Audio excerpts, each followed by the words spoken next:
Hi mga mahal, ang ating topic ngayon ay tinatanong ni Benjamin. Ang tanong niya is 65 na po ako. Kapag wala ang aking asawa, is nag-e-SS ako. Minsan nga, gabi-gabi. Ang tanong ko is, ano ang meron sa akin? Pag-uusapan natin yan. Interesado ka bang malaman kung ano aking sagot? Please keep on watching para bago yan. Kung bago ka pa lang sa akin channel, please consider to like this video and subscribe my channel. Alam nyo, ang masasabi ko lang dyan is, syempre, healthy kayo. Kapag kayo ay laging ginaganahan, kahit na wala kayong partner, tapos nakaisip kayo na mag-SS, syempre, healthy kayo. Isa kayong matikas na lalaki. Okay?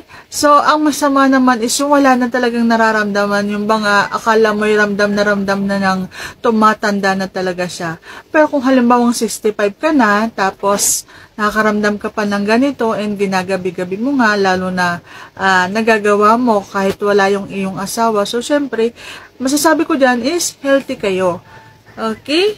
And nakakatulong yan guys talaga ha. Nakakatulong yan para masarap ang ating pagtulog. Kapag tayo ay nilalabasan, nakakatulong yan para mawala yung ating mga stress or mabawasan man lang.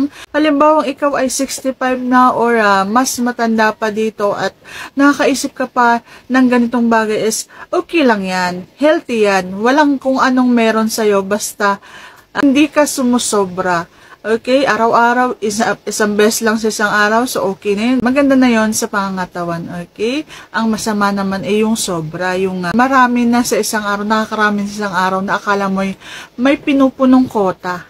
Okay? So, sana nasagot ko ng tama yung tanong, and if you like this video, please consider to like this video and subscribe my channel. Thank you for watching. See you on my next vlog.